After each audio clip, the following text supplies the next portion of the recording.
Hello बच्चों, कैसे हो आप साहब। बच्चों, हमारा जो चैप्टर चल रहा था वो चल रहा था गाउस लॉ और उसकी एप्लीकेशंस। हमने सबसे पहले इलेक्ट्रिक फ्लक्स के बारे में पढ़ा इस चैप्टर में। उसके बाद आपका कंटिन्यूस चार्ज डिस्ट्रीब्यूशन या संतत आवेश वितरण पढ़ा, और उसके बाद हमने गाउस नियम की एप्लीकेशन पढ़ना आरंभ किया। और फिर पिछले वाला जो चैप्टर था उसमें हमने इलेक्ट्रिक फील्ड निकाला था या विद्युत क्षेत्र निकाला था, किसके कारण? अनंत रेखीय आवेश के कारण।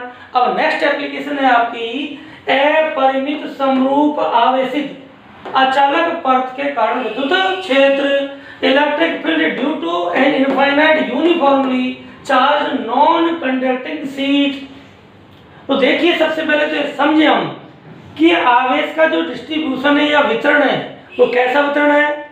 रेखीय नहीं तो कैसा है? Surface charge distribution. देखिए, यदि हमारे पास ये कोई सीट है, हमारे पास ये कोई सीट है, इस पर कैसा फैल रहा है? आवेश समान रूप से पूरी सीट पर फैल रहा है, समान रूप से। तो ये कैसा वितरण है? ये आपका है पृष्ठीय आवेश वितरण।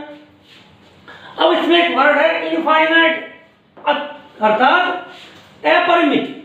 तो यदि आपका जो ऑब्जर्वेशन पॉइंट है वो सीट के अति निकट हो, किसकी तुलना में? सीट की साइज की तुलना में, तो वो सीट अनंत आकार की कहलाती है। माना हमारे पास बहुत बड़ी सीट है, हम उस सीट का एक छोटा सा पार्ट लेते हैं, माना ये वो सीट का एक हिस्सा है, सीट बहुत बड़ी है और उस पर आवेश की जो लेयर है, ठीक, तो हम इस सीट का एक छोटा सा पार्ट लेते हैं, वो छोटा टुकड़ा तोड़ लिया हमने, ये आपका इस सीट का ये एक पार्ट है।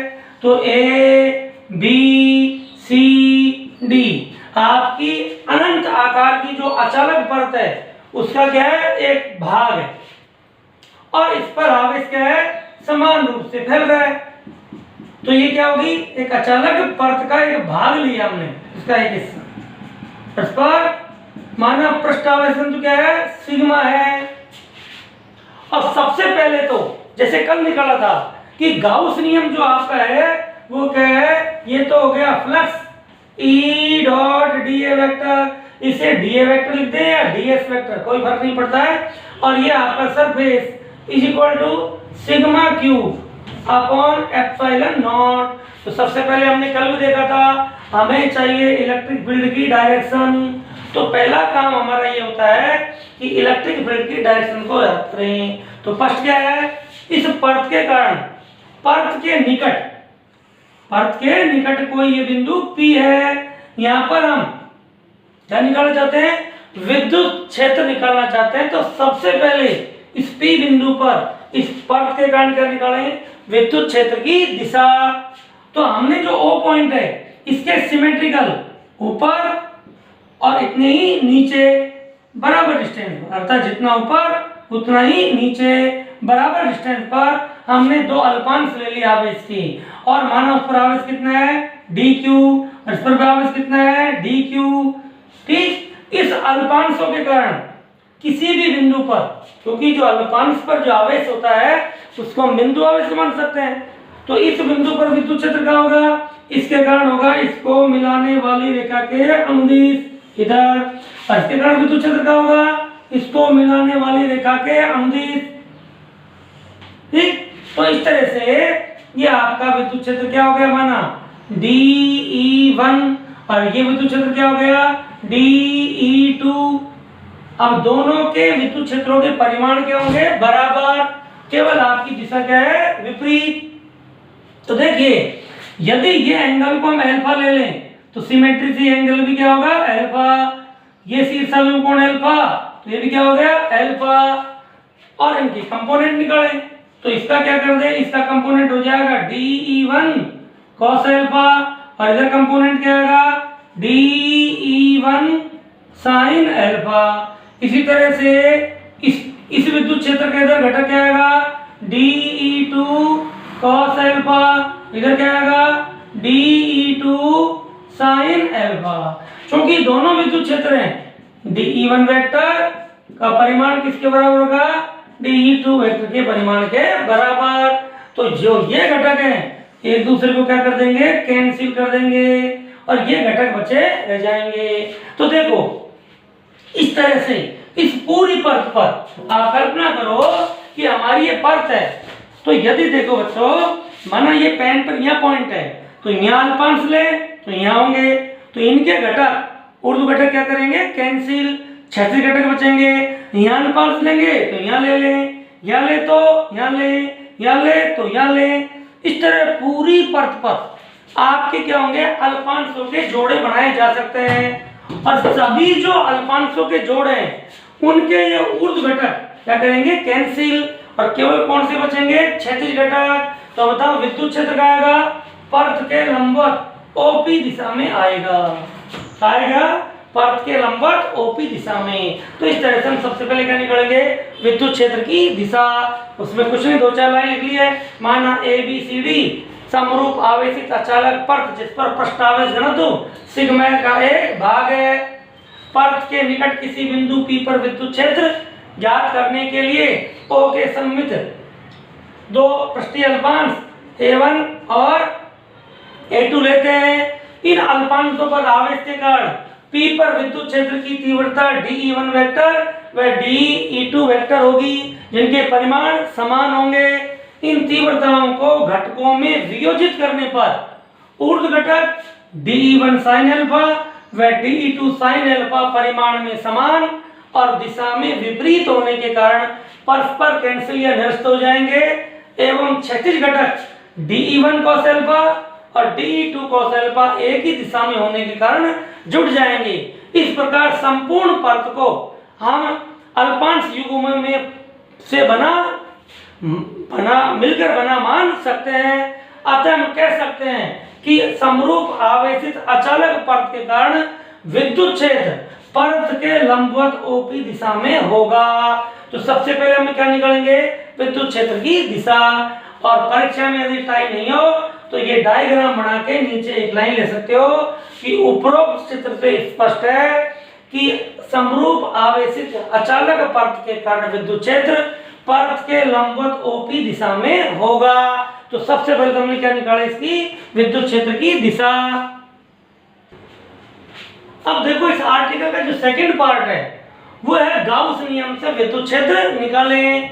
तो मैंने पहले बताया था आपकी चालक पट्टिका हो, अचालक परत हो, रेखीय आवेश हो, तो उसके गाउसीय पृष्ठ कैसा होगा, सिलेंड्रिकल या बेलनाकार। तो क्या बनाएंगे हम, एक बंद बेलनाकार गाउसियन पृष्ठ बनाएंगे। तो हमारा क्या है अब आपका सेकंड पार्ट कि गाउस नियम से विद्युत क्षेत्र निकालेंगे। तो सबसे पहले तो हम जो भी परत है उसका कोई एक भाग लेते हैं। ये देखो इस परत का हमने कोई एक भाग ले लिया, कोई भी ABCD समरूप आवेशित, माना ABCD समरूप आवेशित अचालक परत का एक भाग है जिस पर पृष्ठ आवेश घनत्व, इस पर क्या होगा, पृष्ठ आवेश घनत्व जो एक समान रूप से आवेश फैल रहा है वो क्या है, सिग्मा।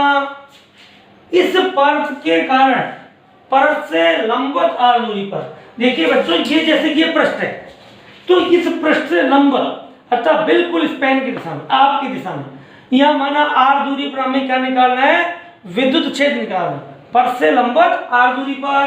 तो हम क्या करेंगे कि एक ऐसे बेलन की कल्पना करेंगे, अर्थात गाउसीय पृष्ठ ऐसा होगा कि बेलन इसके अंदर से आर पार जाए, आधा बेलन इधर और आधा बेलन इधर, और इससे 90 डिग्री का कोण बनाते हुए निकले। तो देखो यहाँ पर हम गाउसीय पृष्ठ बनाते हैं, देखिए इससे पार करते हुए ये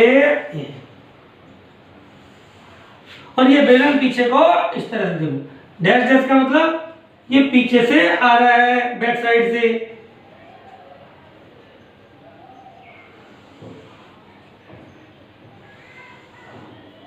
इस तरह से हमने क्या बना लिया, ये एक बेलनाकार गाउसीय पृष्ठ बना लिया।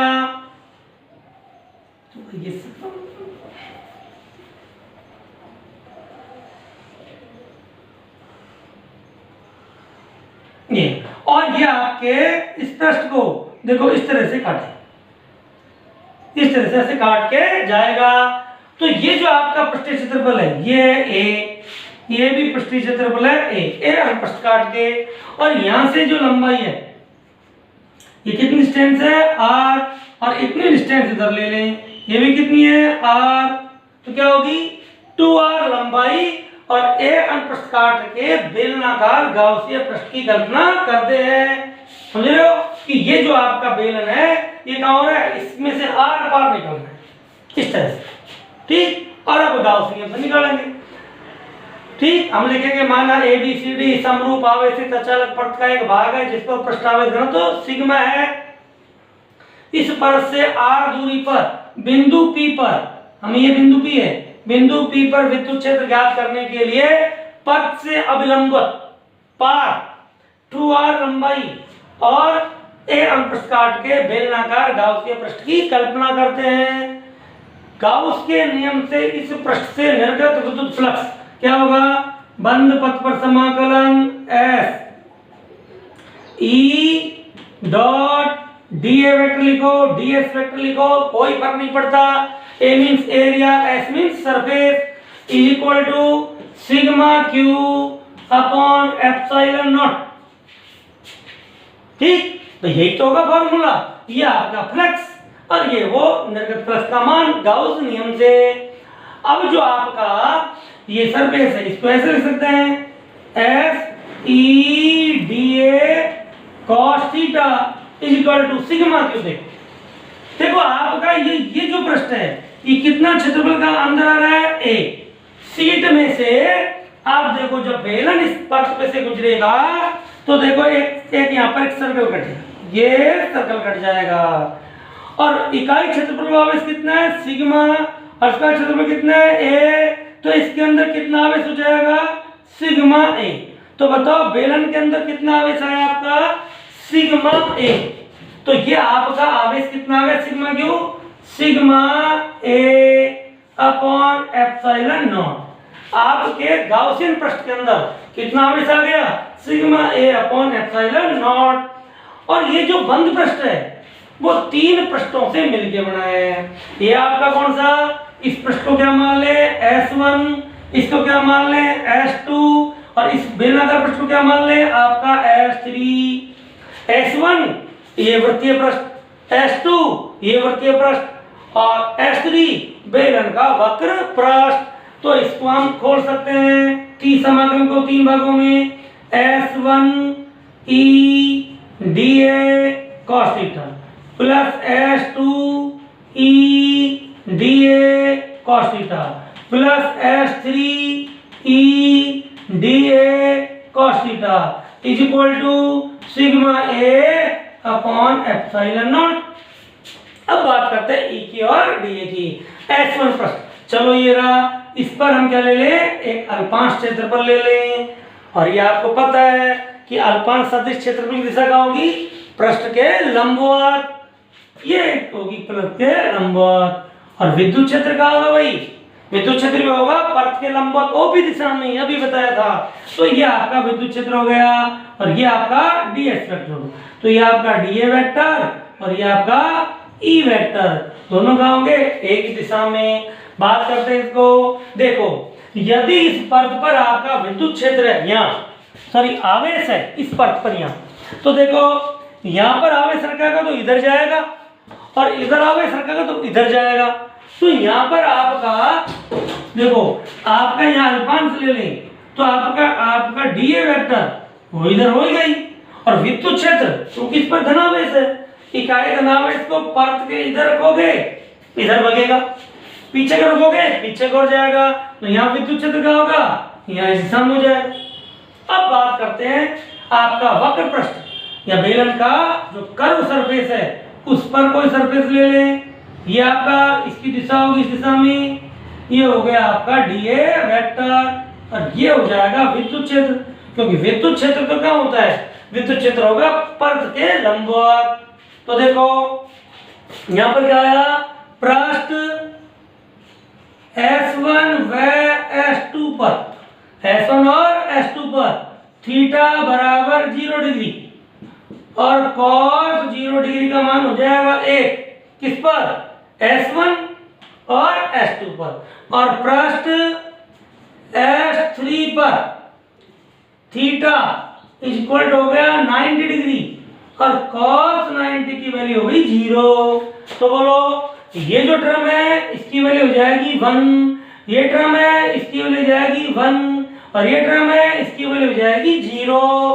तो आपका ये क्या बच जाएगा, समाकलन S1 सरफेस पर EDA, यहाँ बचेगा EDA और ये हो जाएगा 0।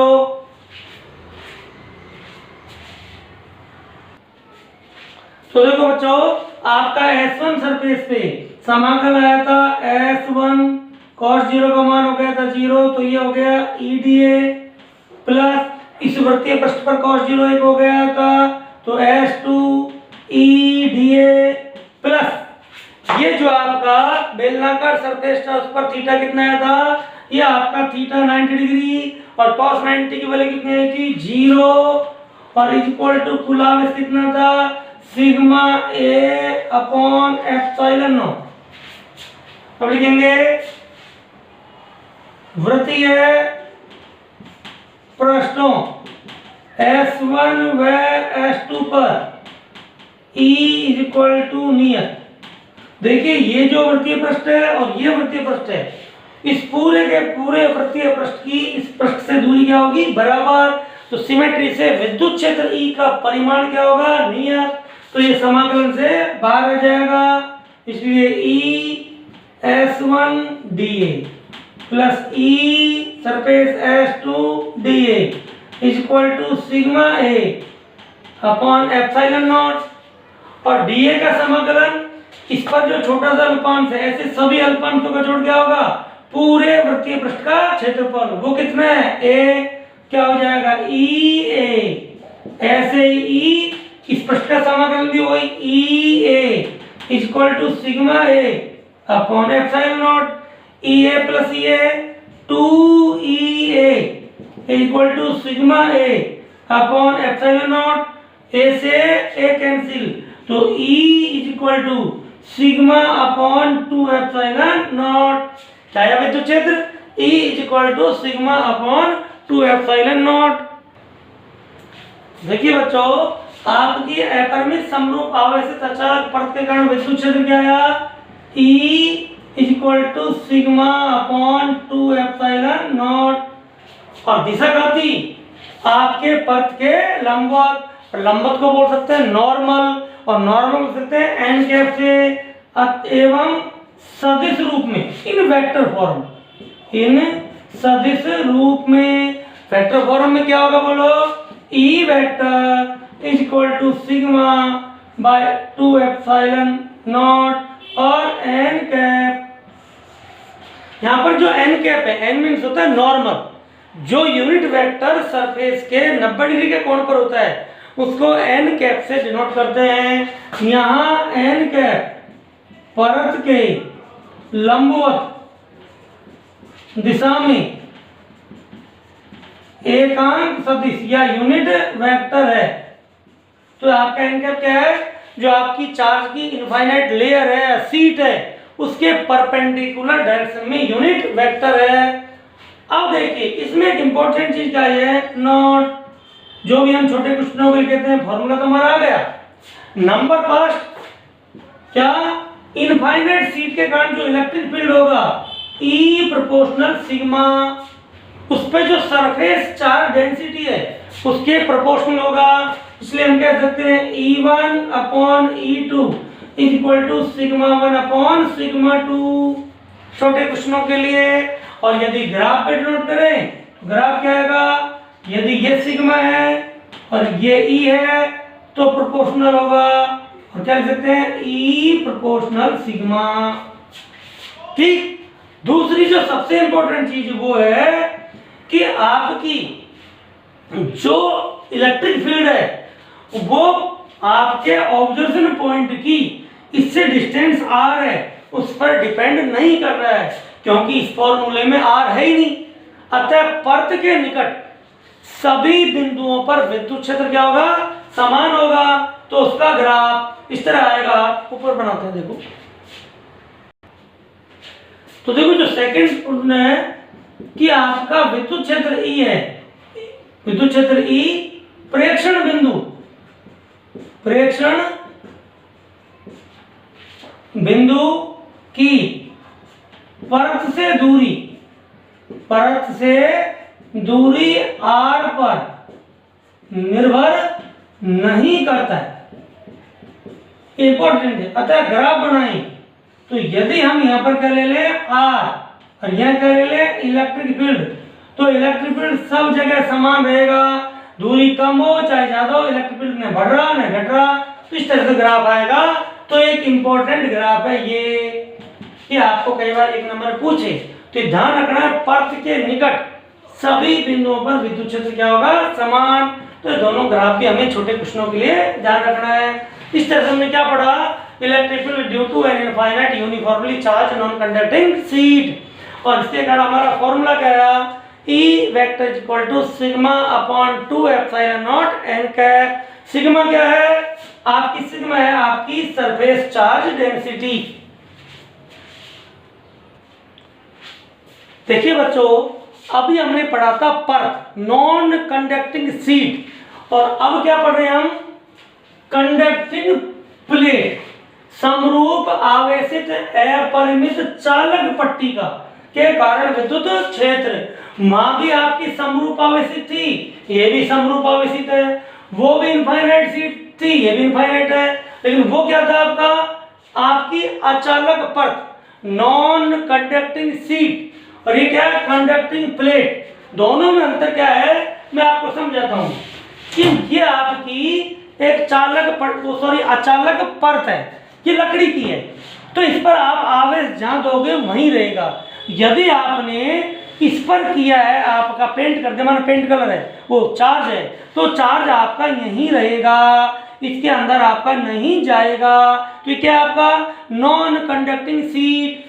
अब यदि आपका ये कंडक्टिंग प्लेट हो, तो हम 1 मिनट के लिए इमेजिन कर लें कि माना ये मेटल की है, ये लोहे की है या पीतल की है या तांबे की है, एक पट्टी का है, तो जब इसको चार्ज देंगे तो आपको पता है कि चालक वे पदार्थ है जो धारा का चलन करते हैं, जिनमें आवेश एक जगह से दूसरी जगह जाएगा।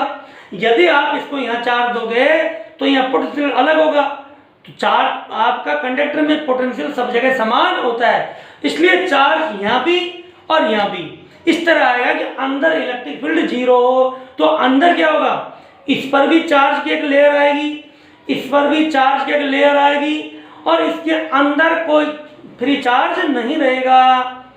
इसलिए आपकी जो कंडक्टिंग प्लेट है उस पर चार्ज केवल आपका क्या होगा सरफेसेज होगा। इन पर क्या है, क्योंकि इनफाइनाइट आकार की है, तो ये तो हमें पता है नहीं कि ये जो सतह है वो कहाँ है, ये तो अनंत पर है, तो केवल हमको क्या दिखेगी, एक परत ये दिखेगी और एक परत ये। तो आपकी चालक पट्टिका को हम ऐसे मान सकते हैं जैसे 2 आवेश की परत रखी, समझ आ गया। चालक पट्टिका में एक परत ये और एक परत ये, 2 परत बनेंगी, अंदर चार्ज नहीं रहेगा। जबकि आपकी अचालक परत में जहां आवेश देते हैं, जो लेयर बनाई है, चार्ज वहीं रहेगा। ठीक, तो चालक पट्टिका और अचालक परत में मुख्य अंतर यह है कि अचालक परत पर जो आवेश दिया जाता है वो दिए गए स्थान पर वहीं रहता है, जबकि कंडक्टिंग शीट या चालक पट्टिका को जो आवेश देते हैं तो आवेश दोनों सतहों पर, दोनों साइड की सतहों पर समान रूप से फैल जाता है। इस प्रकार फैलता है कि उसके अंदर क्या होता है, विद्युत क्षेत्र 0।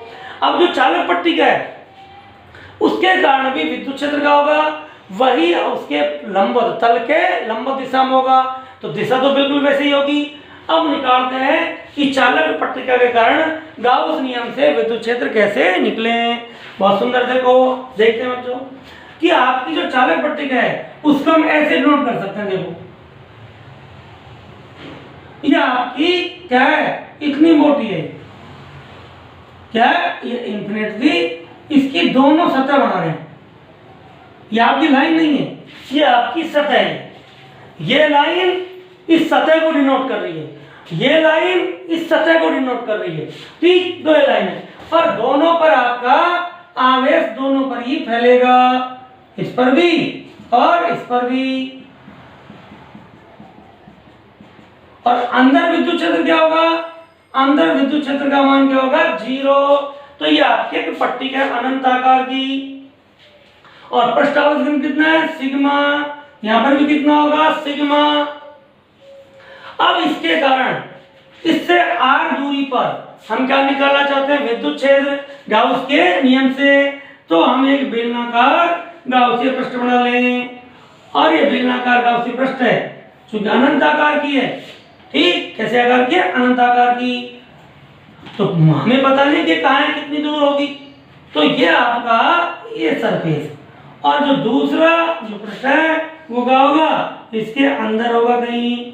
आप कहोगे सब देखो नहीं बनाया, क्योंकि इसकी साइज क्या है इनफाइनाइट। तो ये परत तो पता नहीं कहाँ आगे होगी कहीं भी। ठीक, तो ये हमने क्या बना लिया बेलनाकार पृष्ठ। अब देखो गाउस नियम से क्या करेंगे, इस गाउसियन पृष्ठ से माना हम इस बिंदु P पर, यह आपका बिंदु P है ये, तो यहाँ पर विद्युत क्षेत्र निकालना चाहते हैं। तो देखो dA वेक्टर का होगा पृष्ठ के लंबवत, और विद्युत क्षेत्र का होगा, हमने अचालक परत में देखा था, जैसे अचालक परत में परत के लंबवत होगा वैसे ही चालक पट्टिका में उसके तल के लंबवत होगा। तो विद्युत क्षेत्र यह हो गया, ये आपका पृष्ठ है S1, ये दूसरा पृष्ठ है S2। इस पर क्या होगा, विद्युत क्षेत्र तो 0 है, यहाँ पर dA वेक्टर दिखा सकते हैं, dA वेक्टर किधर होगा, विद्युत क्षेत्र का मान क्या है 0। और तीसरा आपका जो S3 पृष्ठ है वो ये ले ले इस पर अल्पांश, तो बोलो dA वेक्टर यहाँ होगा और E वेक्टर इधर होगा। तो ये कोण कितना हो गया 90 डिग्री। और देखो ये जो सतह है इसको जब ये आपका बेलन काटेगा, तो मैंने पहले बताया था कि ये लाइन नहीं है, ये क्या है एक सतह है। तो जब इस सतह पर कटेगा तो आपका देखो वही ऐसे इस तरह से वृत्त कटेगा। तो यहाँ पर भी आपका ये लाइन नहीं है, ये सरफेस है। तो बताओ यहाँ पर आपका क्या होगा, कोई एस सरफेस यहाँ से कटेगा, ये भी एस और ये भी एस और ये भी एस। एस का ए ले लें इसको, इसका एरिया क्या ले लें ए। तो ये ए इसका अनुप्रस्थ काट है। जब यहाँ डी एस लेते हैं तो एस लिख देते हैं, और डी ए लिखे तो ए लिख देते हैं, उससे कोई फर्क नहीं पड़ता। गाउस नियम से बोलो, गाउस नियम क्या कर रहा है, बंद पृष्ठ पर समाकलन E dot D A vector is equal to sigma q by epsilon naught. अभी हमने सॉल्व किया, वैसे करना है। बंद पृष्ठ पर समाकलन S E D A cos theta sigma Q, इकाई क्षेत्रफल कितना है सिग्मा, और कितना क्षेत्रफल कटेगा यह ए, कितना हो गया sigma A by epsilon naught. और जो आपका क्लोज्ड सरफेस एस है वो 3 ओपन सरफेसेस से मिलकर बना है। ये सर्कुलर सरफेस S1, ये सर्कुलर सरफेस S2 और ये कर्व्ड सरफेस S3। तो क्या हो जाएगा बोलो, S1 E dA cos theta plus S2 E dA cos theta plus S3 E dA cos theta is equal to sigma A upon epsilon naught. अब बात करते हैं किसकी, इन अपने तीनों सरफेसों की। बोलो सरफेस S1 बात है, पृष्ठ S1 के लिए, सरफेस S1 के लिए क्या होगा, थीटा इक्वल टू S1 पता है बेटा, थीटा इक्वल टू 0 डिग्री, और cos 0 डिग्री की वैल्यू होती है 1।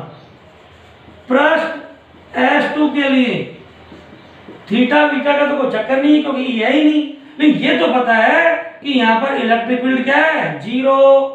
और पृष्ठ S3 के लिए क्या हो गया, थीटा इक्वल टू 90 डिग्री, और cos 90 की वैल्यू क्या होगी 0।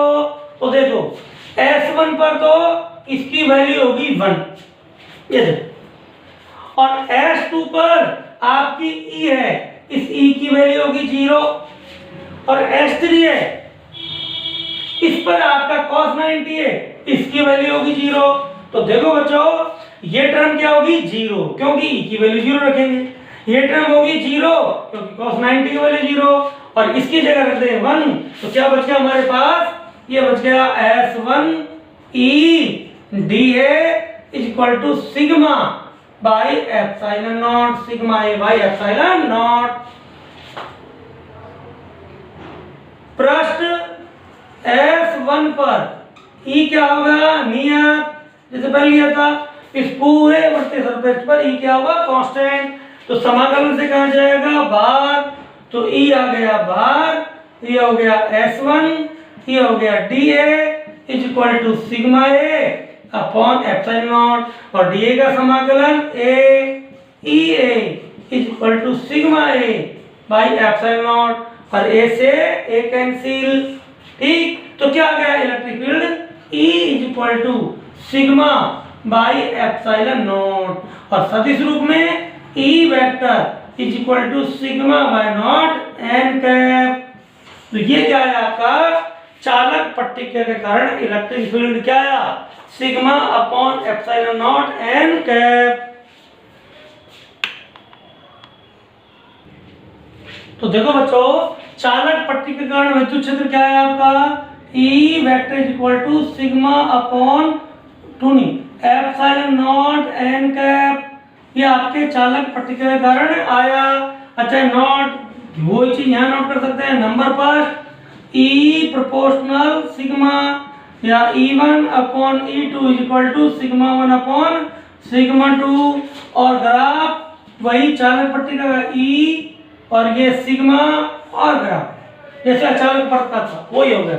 और सेकंड E पट्टी का से प्रेक्षण बिंदु की दूरी, प्रेक्षण बिंदु की दूरी R पर निर्भर नहीं करता है।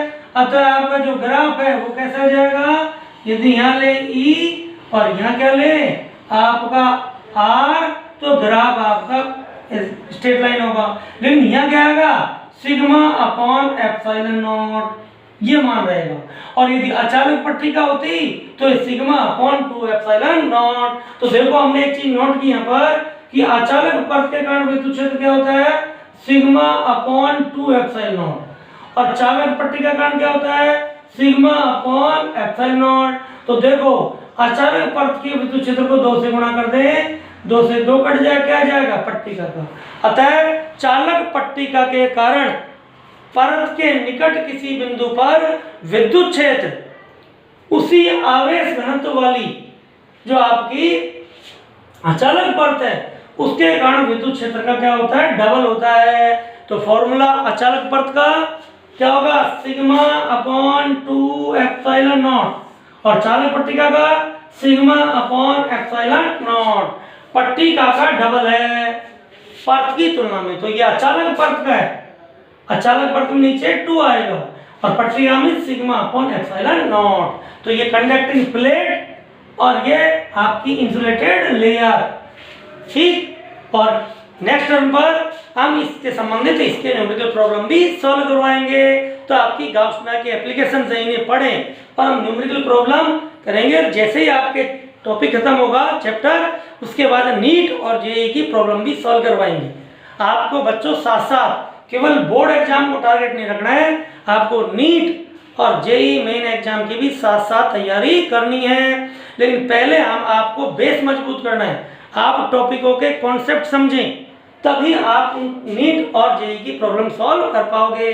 तो जैसे ही हमारा गाउस लॉ की एप्लीकेशन समाप्त होंगी, ठीक, ये चैप्टर समाप्त होगा, उसके बाद इन दोनों चैप्टरों की नीट और जेईई की प्रॉब्लम सॉल्व करेंगे। उसके लिए आप प्रिपेयर रहो। Thank you.